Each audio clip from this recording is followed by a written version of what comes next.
त्रेता युग में सूर्यवंश में राजा इक्ष्वाकु, दिलीप, भगीरथ, रघु और राजा हरिश्चंद्र जैसे प्रतापी राजाओं के बाद राजा दशरथ हुए। राजा दशरथ बड़े ही पराक्रमी और प्रतापी राजा थे। तीनों लोकों में उनकी कीर्ति विद्यमान थी। देवराज इंद्र उनके मित्र थे तथा उन्होंने देव और असुरों के संग्राम में देवराज इंद्र के साथ मिलकर युद्ध किया था।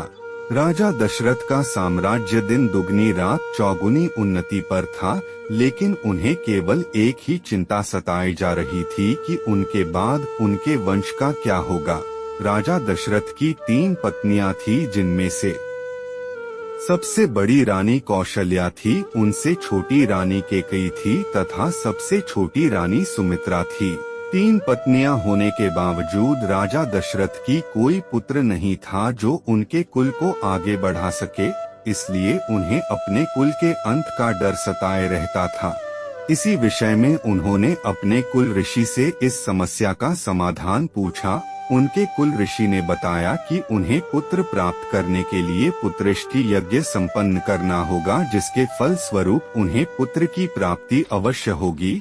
लेकिन उन्होंने इसके साथ ही यह शर्त भी रखी कि वह स्वयं पुत्रेष्टि यज्ञ नहीं करवा सकते। इस यज्ञ के लिए राजा दशरथ को स्वयं जाकर श्रृंग मुनि को प्रसन्न करना होगा। श्रृंग मुनि अथर्ववेद के पूर्ण ज्ञाता है तथा वह पुत्र कामेष्टि यज्ञ के विशेषज्ञ है। वही इस यज्ञ को संपन्न करवा सकते हैं। राजा दशरथ पैदल वन में श्रृंग मुनि के पास जाते हैं तथा उनसे आग्रह करते हैं कि संतान सुख के लिए व्याकुल हैं। कृपया करके मेरी समस्या का समाधान कीजिए। राजा दशरथ की सादगी तथा विनम्र आदर भाव के कारण श्रृंग मुनि प्रसन्न हुए और उन्होंने दशरथ का वचन दिया कि वह उनका पुत्र कामेष्टि यज्ञ करवाएंगे। उसके पश्चात शुभ मुहूर्त देखकर उन्होंने दशरथ का पुत्र कामेष्टि यज्ञ संपन्न करवाया। यज्ञ संपन्न होने के बाद हवन कुंड में से अग्निदेव एक खीर का पात्र लेकर प्रकट हुए और राजा दशरथ से बोले, हे राजन, यह खीर ले जाओ और अपनी तीनों रानियों को बराबर खिला दो, इससे तुम्हें संतान प्राप्ति अवश्य होगी। राजा दशरथ खीर का पात्र ले जाकर रानी कौशल्या तथा रानी कैकेयी को दे देते हैं। रानी कौशल्या तथा रानी कैकेयी अपने अपने पात्र में से एक एक निवाला सबसे छोटी रानी सुमित्रा को खिला देते हैं, जिसके प्रभाव से कुछ समय बाद राजा दशरथ के घर में एक साथ 4 पुत्रों का जन्म होता है। रानी कौशल्या सबसे बड़े पुत्र राम को जन्म देती है। उसके कुछ ही समय बाद है रानी कैकेयी राजा दशरथ के दूसरे पुत्र भरत को जन्म देती हैं।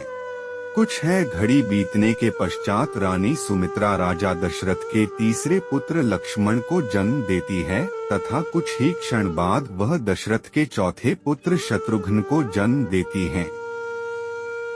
और इस प्रकार पृथ्वी पर बढ़े हुए अत्याचार को मिटाने के लिए भगवान नारायण स्वयं राजा दशरथ के पहले पुत्र श्री राम के रूप में जन्म लेते हैं।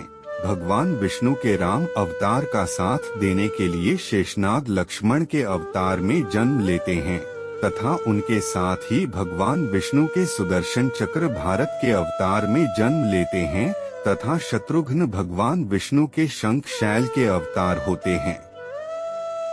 श्री राम, लक्ष्मण, भरत और शत्रुघ्न को 4 पुरुषार्थ का रूप माना गया है, जिसमें श्री राम धर्म का रूप होते हैं तथा भारत मोक्ष का रूप होते हैं। उसके साथ ही लक्ष्मण जी को काम का प्रतीक माना गया है तथा शत्रुघ्न जी को धन का रूप माना गया है।